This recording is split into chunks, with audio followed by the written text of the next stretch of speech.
Right now, Zimbabwe is currently experiencing fuel shortages. Thousands of motorists are expected to wake up early in the morning, form long queues with the hope of being first in line. This morning, our correspondent, Ephert Musekiwa, was among those who woke up early, hoping to get fuel.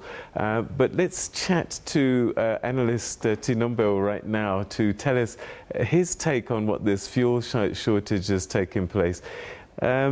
I spoke to economist John Robertson earlier on, and he explained the shortages of currency.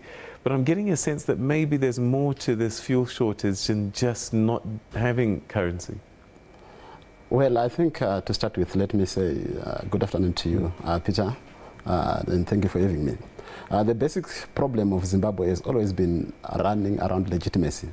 There is no way you can build a society when the society that you seek to lead has no confidence in you. The people of Zimbabwe literally have no confidence in the government of Mr. Emmerson Mnangagwa.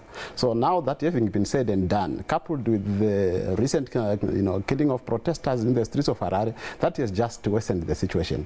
And back to basic economics, there is no way Zimbabwe can be able to function when we have got such policies as the bond notes being equal to to $1 US. I'll give you a very, very vivid example that probably your listeners will be able to understand.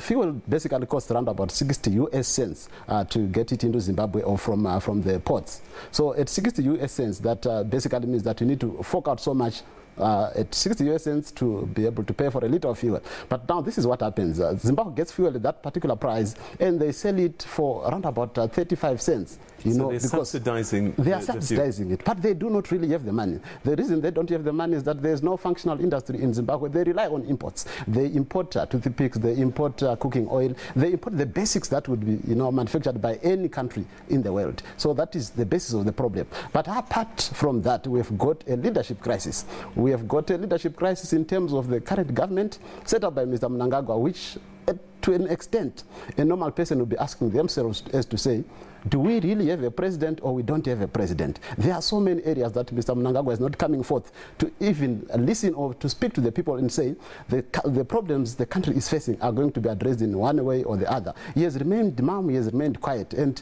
we don't know whether we have a president or not. But we've got we're seeing a capable finance minister who's been appointed, lots of experience, lots of knowledge.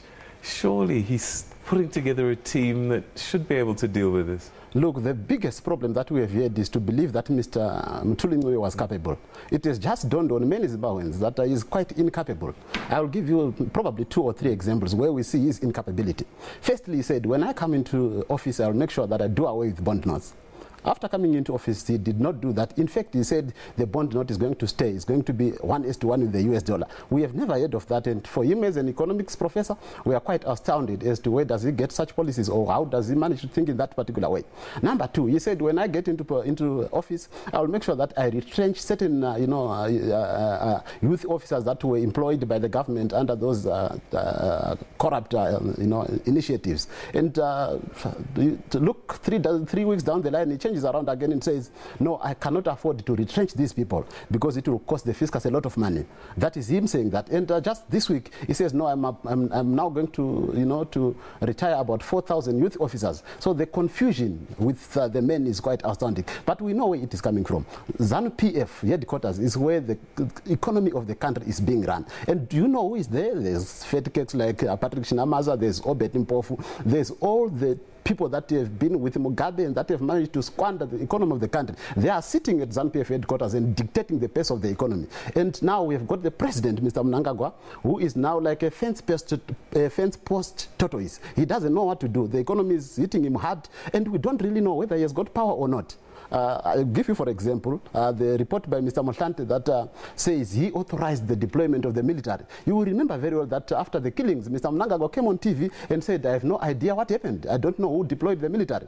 But that having been said and done, he denied it. And we've got reports now from Mr. Motlanthe saying the president was well aware of it, he deployed. But there is no letter amongst the annexures that have been put by the commission, which comes from the president, saying that I've duly authorized the deployment of the soldiers. The only letter which is there is coming from Chiwenga, saying that I've spoken to the president and the president has said it's okay to deploy the military. So we see a president who is in a certain way captured. Okay. And you would have heard what he said last week. You know what, we're going to have to leave it there, but I think we're going to have to bring you into the studio again and pick up on some of these issues. Tino, it's always a pleasure talking to you. Thanks very much for coming through. Thank you so much. All right, okay, we're going to take a quick break, and when we come back, we'll be bringing you the top of the hour headlines as well as starting your story.